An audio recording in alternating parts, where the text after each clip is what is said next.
हिंदी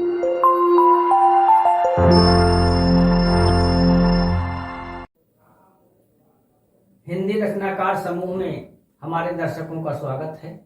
मैं हूं डॉक्टर संतलाल। आज हमारे स्टूडियो में खास मेहमान श्री अभय प्रताप सिंह जी उपस्थित हैं। श्री अभय प्रताप सिंह जी एक उभरते युवा लेखक हैं।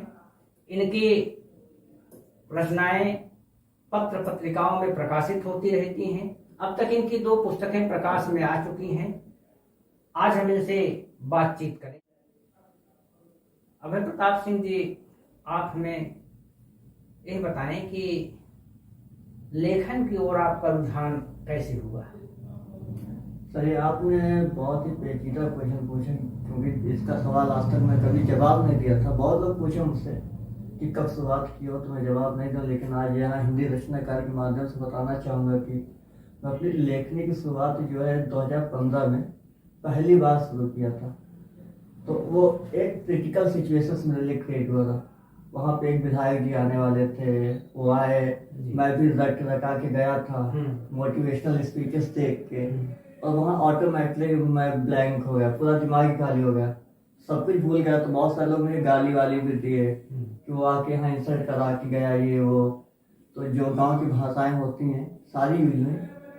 उसके बाद मैं बैठे बैठे सोच रहा था, एक रेलवे क्रॉसिंग है, तो वही रेल के ऊपर पे बैठे सोच रहा था क्या करूँ क्या ना बोलूँ, जिसका जिक्र मेरे रामायण में भी है। तो उसमें अपनी पहली जो लाइन्स लिखी थी, तो उस दिन मैं शुरुआत किया था कि अच्छा मैं इसी फील्ड में जाऊंगा, तो इस फील्ड में बहुत आगे तक जाऊंगा। इसके माने ये हुआ कि किसी राजनेता ने आपको लिखने के लिए प्रेरित किया? हाँ, आप ये कह सकते हैं, क्योंकि वो विधायक जी को आना था। हाँ। और इत्तेफाक से मुझे वहाँ पे बोलना था। बिल्कुल ठीक है। और अप्रिसिएशन के तौर पे मुझे बहुत अच्छे से इनवाइट भी किया गया, लेकिन जैसे माइक पकड़ा मैं ब्लैंक हो गया। क्या आपके लेखन में आपका घर परिवार, आपका परिवेश, आप बैसवारी क्षेत्र से हैं, तो इन सब ने भी आपको प्रभावित किया है? नहीं, घर परिवार तो खैर पढ़ाई को छोड़ के बाकी सपोर्ट नहीं किया है। हाँ, ये है कि एक मैं लाइफ में जब पहली बार 2015 में एक लाइन लिखा था, वो पॉलिटिकल लाइन लिख दिया था, क्योंकि पॉलिटिकल लाइन लिखना एक अलग ही तरह का प्रभाव है। तो एक बड़े भैया है चचेरे भाई अंशुमान सिंह, जो कि अब गवर्नमेंट टीचर हैं, तो उन्होंने एक बार ये कहा था कि हाँ तुम मतलब लिखते अच्छा हो, तो मतलब लिख सकते हो और आगे बढ़ सकते हो। तो उसके बाद 2015 में जब मैं लिखना शुरू किया, 2017 मेरी एक कविता जो है न्यूज़पेपर में पहली बार छपी थी, वो भी दिवाली पे लिखा था। तो आप कविताएं भी लिखते हैं और गद्य भी लिखते हैं? कविताएं गद्य का जो इंटर कनेक्शन है बहुत ही लॉजिकल है। मैं करीब 110 कविता लिखने के बाद मुझे पता चला, जब मैं दिल्ली पढ़ने के लिए गया, और हिंदी साहित्य का नॉलेज तो था नहीं मुझे, क्योंकि बहुत नॉर्मल से स्कूल से पढ़ के निकला था। जब पहली बार हिंदी साहित्य पढ़ा हूँ जाके, तो मुझे पता चला मैं लिखता क्या हूँ। तब मुझे समझ में आया कि मेरा पद्य से कोई कनेक्शन नहीं है, गद्य में मैं अपना नाम बना सकता हूँ। गद्यम कवि नाम निकसम वदन थी। हाँ। गद्य कवियों के लिए कसौटी है, लेकिन आप गद्य के क्षेत्र में आए। अब तक आपकी कितनी पुस्तकें प्रकाशित हुई हैं? अब तक मेरी 2 किताबें प्रकाशित हुई हैं। हाँ। जिनका नाम है कहानी हर विद्यार्थी की, जो कि मतलब लास्ट ईयर हुई है, और एक दूसरा द माइंड, एक प्रेरणादायक संघर्ष। ये क्या है, कहानी है, संग्रह है? 2 के दोनों उपन्यास हैं, और 2 के दोनों विद्यार्थियों के लिए लाभकारी है। कहानी हर विद्यार्थी की मैं उस टाइम पे लिखा था जब मुझे साहित्य का बिल्कुल ज्ञान नहीं था। द माइंड में उस टाइम पे लिखा हूँ जब मुझे साहित्य का ज्ञान हो गया है। हाँ, समझते हैं। ये बताएं कि साहित्य की और ढेर सारी विधाएं हैं। कविता के अतिरिक्त गद्य के क्षेत्र में उपन्यास है, कहानी है, लघुकथा है, जीवनी है, संस्मरण है, डायरी है, रिपोर्टाज है, आत्मकथा है, लेकिन आपने उपन्यास को ही क्यों चुना?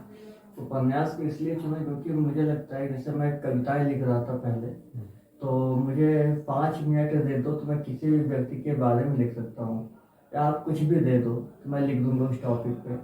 तो मैं शुरुआत तो किया था, जैसे सिविल का स्टूडेंट हूँ, तो कोई टॉपिक पकड़ो, सपोज कंसंट्रेशन में पकड़ लिया, एकाग्रता, तो एकाग्रता का अपने शब्दों में बयां करने लगा। तो मुझे लगा कि हाँ, इसमें मैं टाइम ज़्यादा कम लग रहा है, मेरा अच्छा स्कोप जा रहा है। तो मैं उपन्यास लिखना स्टार्ट किया। तो पहला उपन्यास जो है कहानियां विद्यार्थी की जब मैं लिखा था, तो उसमें मैं 30 मतलब टॉपिक डाला, और 30 टॉपिक सारे स्टूडेंट से रिलेटेड में डाला हूँ कि एकाग्रता या मतलब सामग्री और बहुत सारे टॉपिक से मिला के ऐसे हेजिटेशन वगैरह सब मिला के। वर्तमान समय में बहुत ढेर सारे युवा लेखन की ओर झुके हैं, लेखन भी कर रहे हैं, अच्छा सा उपन्यास लिख रहे हैं, कहानियां लिख रहे हैं, साहित्य की विभिन्न विधाओं में काम कर रहे हैं। आपका लेखन उन नव युवा लेखकों से कैसे भिन्न है? इसका तो ये एक रीजन है कि मैं जैसे मुझे मालूम है, जैसे मतलब अक्सर करके मतलब शौक उनके कम हो जाते हैं जो बचपन से जिम्मेदार हो जाते हैं। तो घर की आर्थिक स्थिति इतना कमजोर थी, मैं बता नहीं सकता हूँ, ये शब्दों में भी मैं नहीं लिख सकता हूँ। तो क्या आपके उपन्यास में ये माना जाए कि आपकी ही कहानी है? हाँ, द माइंड में आप मान सकते हैं, क्योंकि द माइंड एक ऐसे उपन्यास है जिसको मैं समाप्त तो किया वो दिल्ली जाने तक में। तो मैं अपने दर्शकों के लिए जानना चाहता हूँ कि आपके जो दोनों उपन्यास हैं इनकी क्या विशेषता है, इनका क्या कथानक है? मैं आपको एक एक करके बताना चाहता हूँ। जो पहली उपन्यास है कहानी विद्यार्थी की, उसे अगर कोई बच्चा पढ़ रहा है तो उसे गाइडेंस की कमी नहीं होगी, क्योंकि मैं गाइडेंस है तो मुझे गार्जियन नहीं मिला है। तो गार्जियन न होने की वजह से मैं बहुत मार खाया हूँ लाइफ में, स्ट्रगल भी किया हूँ। मुझे ये तब नहीं पता होता था कि करना क्या है आगे चल के। तो कहानी है विद्यार्थी, अगर कोई बच्चा पढ़ रहा है उस किताब को तो उसमें टॉपिक वाइज मैं डाला हूँ कि कैसे शुरुआत करना है, कैसे स्ट्रेटजी बनानी है, कैसे तैयारी करनी है, कैसे क्या करना है। तो उसमें 30 टॉपिक है, जिसमें 29 जो है लॉजिकल टॉपिक है, एक जो हम लोगों के लिए मतलब लोग होते हैं मतलब निगेटिव बोलने वाले, नकारात्मक वाले, तो उनके लास्ट में कविता 30वें नंबर पे एक शब्द उनके लिए करके कविता है। तो ये हो गया पहला। और द माइंड की अगर बात करो तो द माइंड मैं लिखने की जो पहल किया था, वो बाबा जो है मेरे अभी खत्म हुए हाल ही में 12 अप्रैल को लास्ट ईयर, मैं 12 अप्रैल को उससे शुरुआत किया था। तो मैं उसके समर्पण में लिखा भी कि इसकी मैं पहल अपने बाबा स्वर्गीय रामदास सिंह की पहली पुण्यतिथि कर रहा हूँ। तो इस किताब को लिखने में तो मुझे टाइम नहीं लगा, क्योंकि लेखने में बहुत अच्छा इंटरेस्ट है। मैं 9 दिन में किताब लिखा हूँ, लेकिन किताब के कैरेक्टर्स बनाने में मुझे टाइम लगे हैं, उसके जो पात्र बनाने में। आपके पात्र किस प्रकार के हैं? वो मनोवैज्ञानिक हैं कि सामाजिक हैं कि राजनैतिक हैं, या किस प्रकार के पात्रों की आपने रचना की? अधिकतर करके उसमें सामाजिक पात्र हैं, और ज्यादा से ज्यादा मैं पुराने नामों को लिया हूँ कि मतलब लोगों को लगे कि हाँ ये मतलब थोड़ा अनुभवी है, एक्सपीरियंसेबल है। मैं पुराने नामों को लिया, लेकिन वो किताब भी मैं लिखा हूँ सिर्फ 9 दिन में लिखा हूँ। और 9 दिन में लिखने के बाद उसे मैं करीब 6 बार पढ़ा हूँ। 12 अप्रैल को स्टार्ट किया लिखने को। तो आप अपने उपन्यासों को किस श्रेणी में रखना चाहते हैं? जैसे उसका वर्गीकरण जब किया जाता है, ऐतिहासिक उपन्यास, राजनैतिक उपन्यास, सामाजिक उपन्यास, तो किस में आप रखना चाहते हैं और क्यों? मैं अपने सारे उपन्यास जितने भी हैं मैं उसे राजनैतिक तो नहीं बोलूंगा जी, और मैं सामाजिक उपन्यास रखना चाहूंगा, क्योंकि मेरे किताबें जो है सारे विद्यार्थियों के लिए हैं। मेरी कलम भी चलती तो उन्हीं के लिए चलती है। तो समाज में बहुत सारे मतलब चुनौतियां भी हैं बच्चों के लिए। आजकल बच्चे गाइडेंस नहीं है बच्चों का, बच्चे गलत रास्ते पे भी जा रहे हैं। तो बहुत सारी चीजें मेरे जितने भी उपन्यास हैं मैं उन्हें सामाजिक तौर पे रखना चाहूंगा, क्योंकि सोशलिज्म मतलब बहुत जरूरी है, और जागरूकता ही नहीं है तो क्या करेंगे बच्चे। समझते हैं। स्कूल्स में जहाँ तक मैं सीखा हूँ, जिस स्कूल में मैं भी पढ़ा हूँ, आजकल स्कूल को बिजनेस ही बना दिया। अच्छा, एक बात हमें बताएं कि भारतेंदु युग से उपन्यास लिखे जा रहे हैं। प्रेमचंद के युग में भी लिखे गए, उसके प्रेमचंद के बाद भी लिखे गए। तो आपके जो दोनों उपन्यास हैं वो पहले के उपन्यासों से किस प्रकार से भिन्नता रखते हैं या कितना साम्य रखते हैं? ज्यादा तो नहीं, क्योंकि वो जितने भी उपन्यास पहले लिख चुके हो बहुत ही, यानी देश काल परिस्थितियों का फर्क आया है।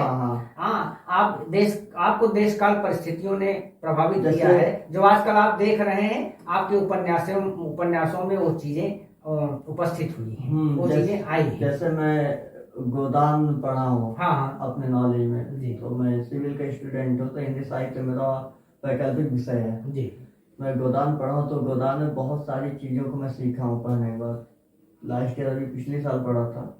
उसके बाद रामायण जब मैं लिख रहा था तो मुझे लगा कि हाँ, जैसे रामायण में मैं बच्चों का पेन लिखा हूँ या अपना पेन लिखा हूँ, दर्द लिखा हूँ, गोदान में एक गाय का दर्द है, एक होली का दर्द बिल्कुल है। किसानों के लिए लिखा, किसानों कहते के हैं लिए कि गोदान आजादी के पहले लिखा गया है, और आजादी के पहले किसानों की क्या दशा थी गोदान में, उसमें प्रेमचंद ने बहुत अच्छे से उसको वर्णित किया है।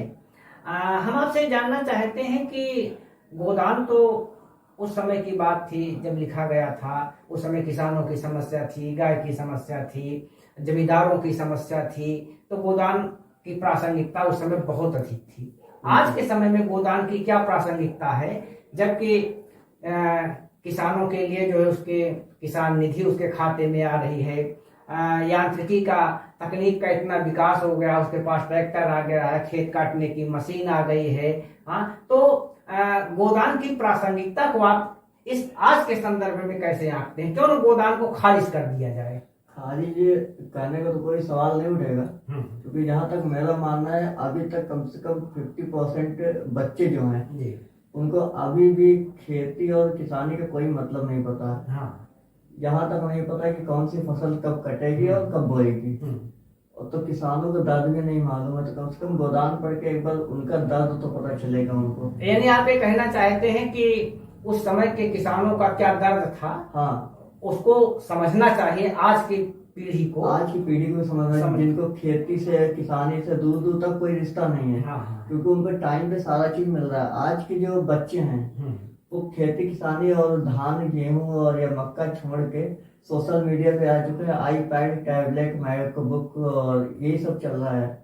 यानी उनको वास्तविकता से परिचित होना चाहिए। तो उनको वास्तविकता, मान सपोज आने वाले समय में कृषि प्रधान देश फिर आ जाए, तो कम से कम उनको कृषि प्रधान का कृषि तो पता होना चाहिए। बिल्कुल आप ठीक कह रहे हैं, क्योंकि हम चाहे जितने डॉक्टर्स पैदा कर ले, इंजीनियर पैदा कर ले, लेकिन उन सबको भोजन के लिए अन्न की ही आवश्यकता पड़ेगी। बिल्कुल। हाँ, तभी तो हमारे यहाँ डॉक्टर राम कुमार वर्मा ने किसानों को ग्राम देवता कहा। उन्होंने लिखा कि हे ग्राम देवता नमस्कार, सोने चांदी से नहीं किंतु तुमने मिट्टी से किया प्यार।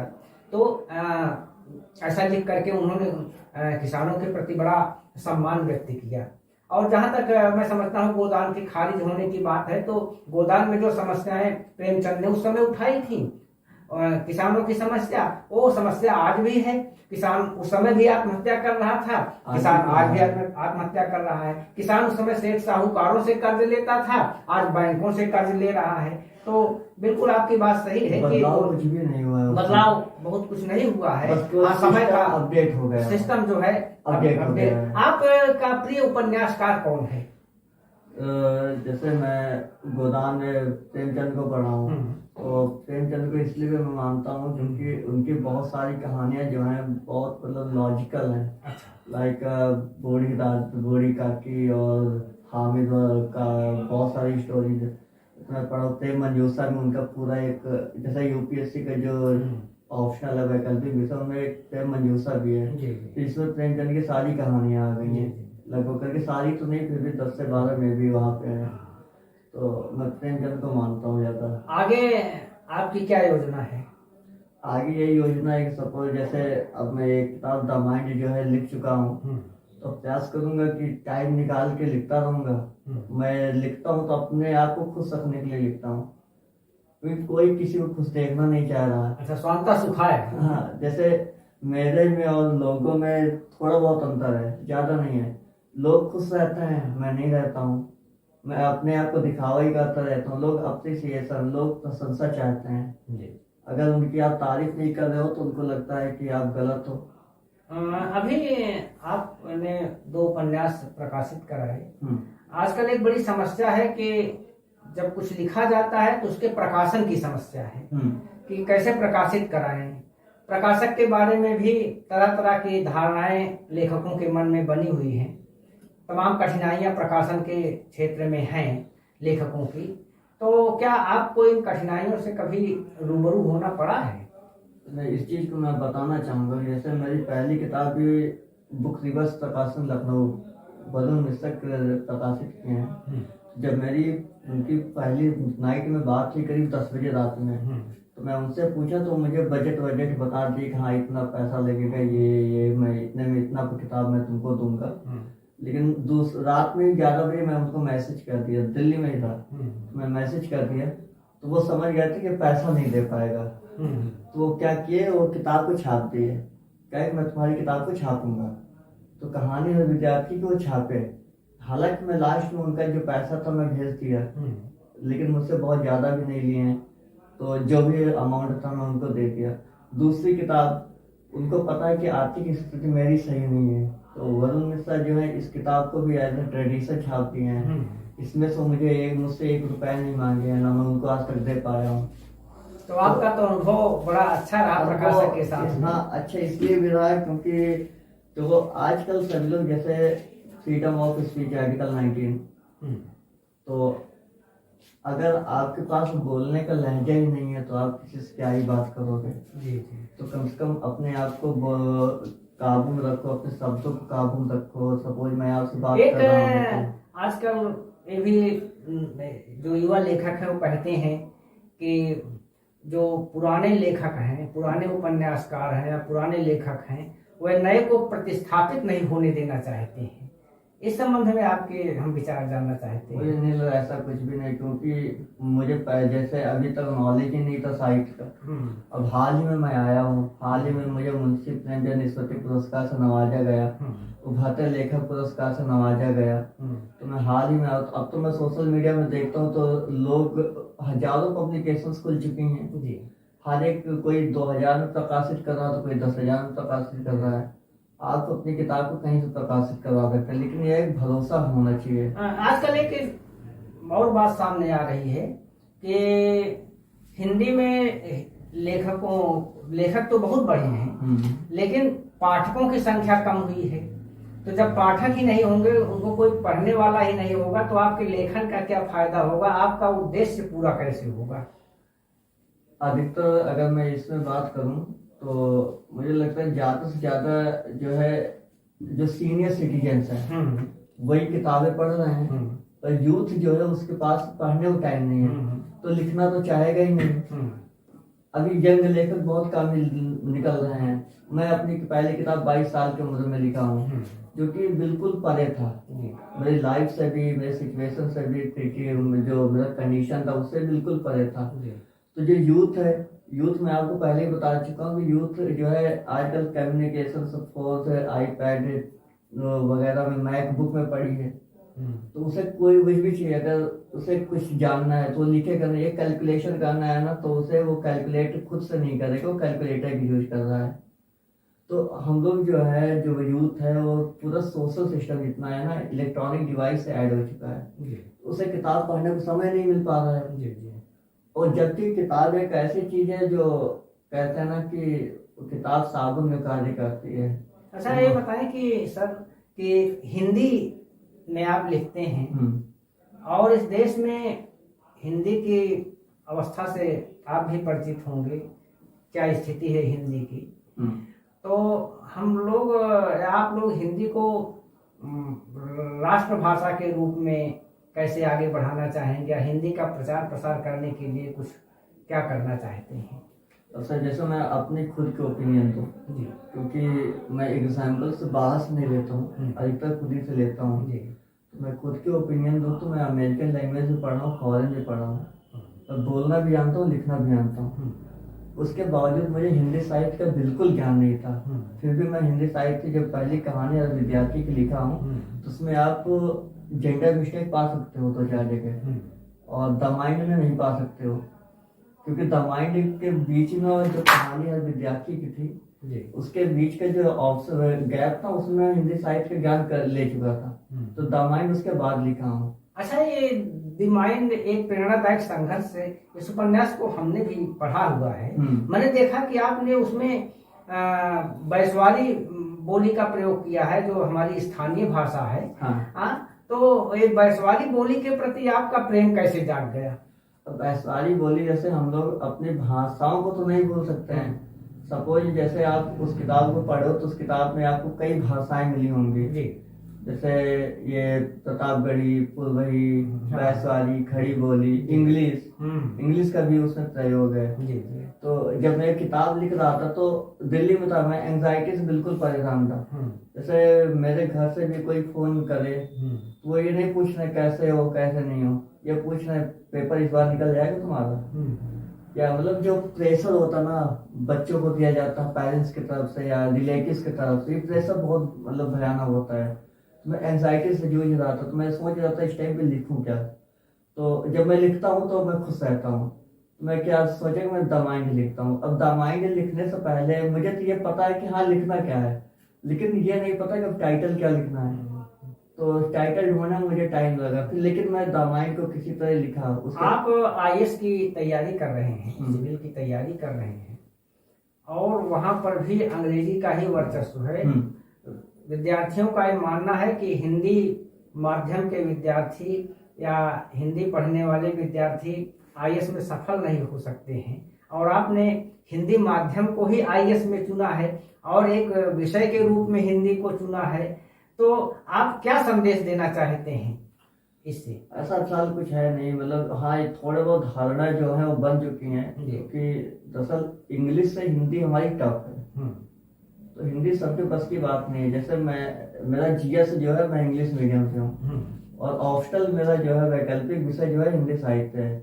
मैं जब पेपर दे रहा था तो मैं खुद ही जब हिंदी पढ़ रहा था ना, तो मुझे लगे कि ये तो बहुत टफ है मेरे लिए। तो मैं क्या क्या इंग्लिश में कूद गया, इंग्लिश से अपने क्वेश्चन पेपर सॉल्व किया हूँ। तो हिंदी में जैसे हिंदी में सिविल अगर कर रहा है कोई हिंदी साहित्य मतलब लेके, तो वहाँ पे वर्ड मीनिंग से जो है कम से कम वो थोड़ा अजीब गरीब अटपटे आते हैं, तो कुछ ज्यादा टफ आ जाते हैं, जिनका मतलब बच्चों के पास कोई निवारण ही नहीं होता है। बहुत सारे शब्द मुझे नहीं पता कि इसका मतलब क्या होता है। एक दिलचस्प प्रश्न हम आपसे करना चाहते हैं। बिल्कुल। कि उपन्यास जो है बिना प्रेम कहानियों के पूरा नहीं होता। हर उपन्यास में कहीं न कहीं रोमांस, प्रेम सब कुछ होता है। हाँ, सब कुछ संघर्ष भी है और सब कुछ है, लेकिन उसमें रोमांस और प्रेम भी होता है।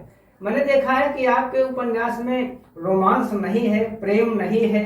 इसका क्या अर्थ समझा जाए कि आप प्रेम विहीन है, रोमांस भी नहीं है, उसमें क्या माना जाए? नहीं, ऐसा कुछ नहीं है। जैसे मैं आपको बता दूं, ये हिंदी रचनाकार प्लेटफॉर्म पे बैठा ही हूँ, मैं बता ही देता हूँ कि जब मैं किताब खत्म किया हूँ 9 दिन में लिखने के बाद, तो एक मेरी महिला मित्र है सभा सिंह, तो वो डॉक्टर की तैयारी कर रही है, फिजियोथेरेपिस्ट है।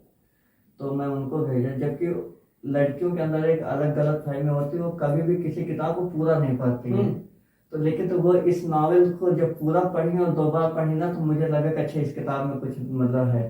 तो मुझसे कह रही कि यार मैं सोच रही हूँ कि तो बहुत कंफ्यूजन में हूँ मैं, क्या हुआ। तो कह रहे कि आप लेखक बनोगे आईएएस बनोगे। तो मैं कहा यार ये तो मैं नहीं बता सकता हूँ, लेकिन एक मैं लेखक को प्रायोरिटी दूंगा। और बाकी बच्चों में क्या है, बाकी सिविल सर्वेंट से जो है दिल्ली में तैयारी कर रहे हैं बच्चे, लगातार पढ़ रहे हैं, बहुत मेहनत कर रहे हैं, लेकिन उसके बावजूद मैं लिखना चाहता हूँ। मैं भी आईएएस कर रहा हूँ, तैयारी कर रहा हूँ, कोशिश कर रहा हूँ, बनूंगा भी कभी ना कभी। लेकिन मैं उसके बाद जब वो सिलेक्ट की किताब है कि बहुत अच्छी लिखी है, लाइफ में पहली बार जब वो तारीफ की, तो मुझे लगा अच्छा शायद सही लिख गया है किताब। बिल्कुल। तो मैं प्रकाशक को भेजा। बहुत से आईएएस हुए हैं, पीसीएस हुए हैं, जो बहुत अच्छे लेखक भी हुए हैं। श्रीलाल शुक्ल का नाम आप जानते ही हैं। हाँ। और ऐसे अनेक उदाहरण हैं कि उन्होंने बहुत हिंदी की बड़ी सेवा की है। और मैं तो समझता हूं कि हिंदी की सेवा हिंदी न पढ़ने वाले किए हैं। हरिवंश राय बच्चन को ले लीजिए, अज्ञेय को ले लीजिए, वासुदेव शरण अग्रवाल को ले लीजिए, काका कालेलकर को ले लीजिए, महात्मा गांधी को ले लीजिए, स्वामी दयानंद सरस्वती को ले लीजिए। तो बहुत से तो अहिंदी भाषी क्षेत्र के हैं और उन्होंने हिंदी की बड़ी सेवा की है, हिंदी का प्रचार प्रसार किया है। हम सबको उनके प्रति कृतज्ञ होना चाहिए। एक अंतिम प्रश्न आपसे हम पूछना चाहेंगे अपने दर्शकों के लिए कि आप हिंदी रचनाकार के स्टूडियो में आए हैं, आज आपको कैसा लग रहा है और आप अपने पाठकों को क्या संदेश देना चाहते हैं? मैं यहाँ पे आया हूँ तो मुझे वास्तव में बहुत अच्छा लगा, क्योंकि ये मेरे लाइफ का पहला इंटरव्यू होगा। तो मैं कभी इंटरव्यू दिया नहीं हूँ, तो पहला इंटरव्यू है। तो द माइंड एक ऐसी किताब है जो मुझे बहुत नाम दिया है, मेरा एक अलग पहचान बनाया है, मुझे सब कुछ दिया है। तो अगर कोई द माइंड को पढ़ रहा है तो कुछ सीखे या ना सीखे, लेकिन संघर्ष करना सीख जाएगा। जी। इसका मैं 100 to 10% गारंटी दे रहा हूँ। जी। और मुझे नहीं लगता द माइंड अगर पढ़ने के बाद किसी को टाइम पास लग रहा है, द माइंड में कुछ चीज़ों की मैं गारंटी लेता हूँ। जो भी इंसान द माइंड एक प्रेरणादायक संघर्ष मेरी लिखी किताब पढ़ रहा है जी। तो बोर नहीं होगा, जी। उसे उत्सुकता रहेगी कि अगले चैप्टर में अगले अध्याय में क्या होने वाला, अगले अध्याय में क्या होने वाला, क्योंकि उस किताब में तड़प भी है और मेहनत भी है, प्रेम भी है, संघर्ष भी है, सब कुछ है। जी। जो एक किताब बनाने में की जाती है, मैं पूरी कोशिश किया हूँ कि उस किताब में मैं सब कुछ दिया हूँ। और द माइंड का जो है बहुत ही स्ट्रगल पूर्ण, मतलब अच्छी खासी संघर्ष है, जी। मतलब संघर्षपूर्ण कथा है। संघर्षपूर्ण कथा है वो। उसे जब भी कोई पढ़ेगा उसे बहुत लोगों को सपोर्ट है। जैसे मैं अभी थोड़ी देर पहले अपनी महिला मित्र प्रभा सिंह का नाम लिया हूँ, तो हमारे रिलेशंस को करीब 4 साल से ज्यादा हो गए हैं। वो 4 सालों से मुझे सपोर्ट कर रही है। तो जैसे एक मतलब वो बना है ना सिस्टम, कथा बना है। आपको लेखक बनाने में जो है उनका हाथ है, ऐसा मानते हैं। मैं उन्हीं को पूरा मतलब श्रेय दूंगा, क्योंकि घर वाले जो सपोर्ट किए वो पढ़ाई में किए हैं। हाँ। लेखक में नहीं। तो लेखक में मुझे लेखक बनाने में सिर्फ 2 ही हाथ है। एक तो प्रभा सिंह का हाथ है, क्योंकि वो मुझे बताती थी कि हाँ सही क्या है गलत क्या है, क्योंकि एक मोरल सपोर्ट होना चाहिए। और अंशुमान सिंह जो चचेरे भाई हैं, बड़े भैया हैं, उनका भी वो जो 2015 वाला लाइन था वो आज तक मुझे याद आता। वो हमेशा बोलते, जैसे मैं सिक्योरिटी गार्ड की नौकरी किया था 2015 में, तो सिक्योरिटी गार्ड नौकरी करने के बाद जब मैं आया था घर पे पढ़ने के लिए, तो मुझसे एक लाइन बोले थे कि जैसे मेरे घर का नाम शुभम है, तो कहे शुभम तुमको अगर मतलब छत पे जाना है ना, तो बगल में एक मतलब जीना होता है, सीढ़ी होती है, उसको एक एक करके चढ़ना पड़ेगा। अचानक चढ़ोगे या उछाल मारोगे तो गिर जाओगे। बिल्कुल शॉर्टकट नहीं है। हाँ, कहें कि लाइफ में शॉर्टकट कोई भी नहीं है। तो वो ये भी बोले थे, कहें कि मतलब स्ट्रगल तो सबके लाइफ में होती है, कहें कि तुम ये ना देखो कि तुम हो कहाँ पे, तुम ये देखो तुम पहले से अब कहाँ हो। तो बस ये मोटिवेशन जो है मुझे यहाँ तक आज है। मेरे साथ स्टूडियो में श्री अभय प्रताप सिंह जी उपस्थित हैं और इनसे हम बातचीत कर रहे हैं। इन्होंने बताया कि इनके उपन्यासों में संघर्ष है, प्रेम है और किसी भी पाठक को संघर्ष करने के लिए वो तैयार कर सकता है। श्री अभय प्रताप सिंह जी, आप हमारे स्टूडियो में आए, बातचीत किया, हम आपके प्रति आभार व्यक्त करते हैं। आप